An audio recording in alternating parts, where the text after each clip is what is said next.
सोचो एक ऐसा कानून जहां पढ़ना जुर्म हो, बोलना जुर्म हो और पैदा होना ही जुर्म हो, और punishments, जीभ काटना, कान में पिघला हुआ शीशा डालना और हाथ पैर काटना।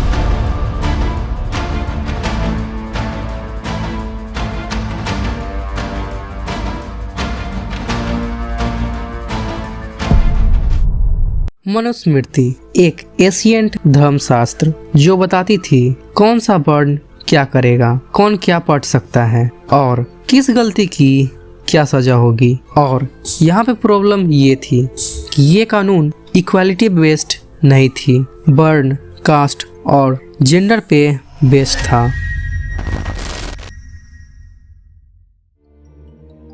इस पनिशमेंट में मनुस्मृति के अनुसार अगर कोई शूद्र गलती से भी वैदिक ज्ञान सुन लेता तो उसे पनिशमेंट दी जाती थी। और इस पनिशमेंट में ये किया जाता था, आदमी के कान के अंदर पिघला हुआ शीशा या तेल डाल दिया जाता था और उस आदमी को ऐसे ही तड़पने के लिए छोड़ दिया जाता था। सोचो, यहाँ सुनना भी क्राइम था क्योंकि नॉलेज सिर्फ अपर कास्ट का अधिकार माना जाता था। Shiva Killer, इस पनिशमेंट में ये होता था कि अगर कोई शूद्र ने वेदा याद कर लिया या उसका उच्चारण कर दिया तो उसके साथ ये किया जाता था, उसकी जीभ काट दी जाती थी। इसका मतलब ये था कि तुम सोच भी नहीं सकते, बोल भी नहीं सकते, सिर्फ चुप रह सकते हो। इस पनिशमेंट में मनुस्मृति कहता है अगर कोई शूद्र गुस्से में या डिसरिस्पेक्ट में ब्राह्मण को टच किया तो उसे ये सजा दी जाती थी। और सजा में यह था कि उसके हाथ काट दिए जाते थे और वो आदमी बस तड़पते रहता था। और आज के टाइम में सिर्फ टच को क्राइम भी माना नहीं जाता, लेकिन तब ये फिजिकल म्यूटिलेशन का रीजन था। मनुस्मृति के अनुसार इस पनिशमेंट में यहाँ ब्राह्मण शूद्र को गाली दे तो सिर्फ फाइन, और शूद्र ब्राह्मण को गाली दे तो उसका जुबान काट दिया जाता था। दोनों का क्राइम सेम होता था, लेकिन पनिशमेंट्स वर्ण के हिसाब से डिसाइड होती थी।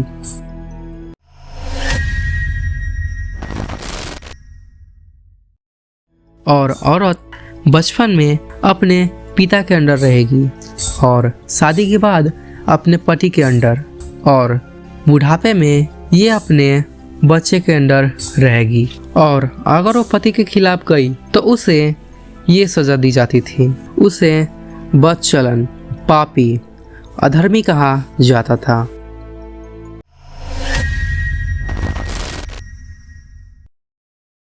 मनुस्मृति के अनुसार अगर कोई औरत एडल्ट्री में पकड़ी जाती थी तो उसके साथ ये सब किया जाता था, पब्लिक ह्यूमिलिएशन, फिजिकल टॉर्चर और जानवरों से मरवाना। लेकिन यही सेम काम अपर कास्ट पुरुष करते तो उसे पनिशमेंट काफ़ी हल्का दिया जाता था।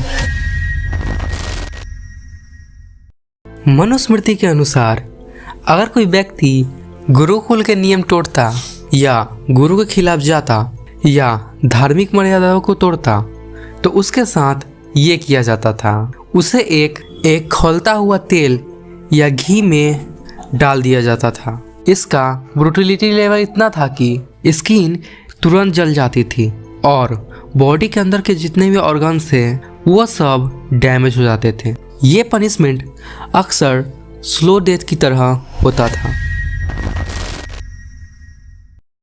मनुस्मृति के अनुसार और कोई व्यक्ति चोरी, झूठी गवाही या राजा के खिलाफ जुर्म करे तो उसे ये सजा दी जाती थी, उसके हाथ काट दिए जाते थे और साथ ही साथ उसके पैर, और कभी कभी तो उसके आँख भी निकाल लिए जाते थे। इस कारण पूरी सोसाइटी उस व्यक्ति को देखकर डरते रहती थी और इसका पर्पस ये था कि सिर्फ दर्द नहीं देना है बल्कि लाइफ लॉन्ग पनिशमेंट देना है।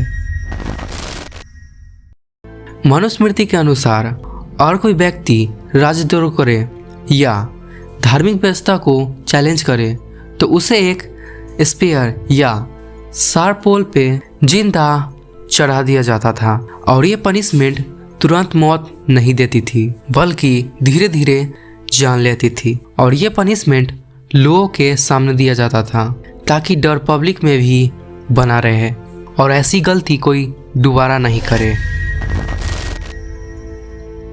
मनुस्मृति के अनुसार कुछ सेवर क्राइम के लिए आग में जलाकर मार दिया जाता था और इस पनिशमेंट को शुद्धिकरण के नाम पर जस्टिफाई किया जाता था, पर रियल में ये सबसे क्रूर फॉर्म ऑफ एग्जीक्यूशन था। इसमें अगर कोई व्यक्ति सोशल रूल तोड़े या उच्च वर्ग के लोग को अपमान करे तो उसे नंगा करके पूरे गांव में घुमाया जाता था। दशा जीवन। सबसे डार्क बात तो ये है कि यहाँ शूद्र में पैदा होना ही एक जुर्म था। मनुस्मृति के अनुसार इनको एजुकेशन अलाउड नहीं था, पावर अलाउड नहीं था और ना ही रिस्पेक्ट अलाउड था। मतलब कि इसमें तुम्हारी ज़िंदगी पहले से ही पूरी डिसाइड रहती थी। हिस्ट्री को पूजा नहीं क्वेश्चन किया जाता है। इससे तुम्हारा क्या ओपिनियन है कमेंट में बताओ। और वीडियो से कुछ इन्फॉर्मेटिव जानने को मिला हो तो वीडियो को लाइक कर देना एंड चैनल को सब्सक्राइब कर देना ताकि आप ऐसे वीडियो देख सको।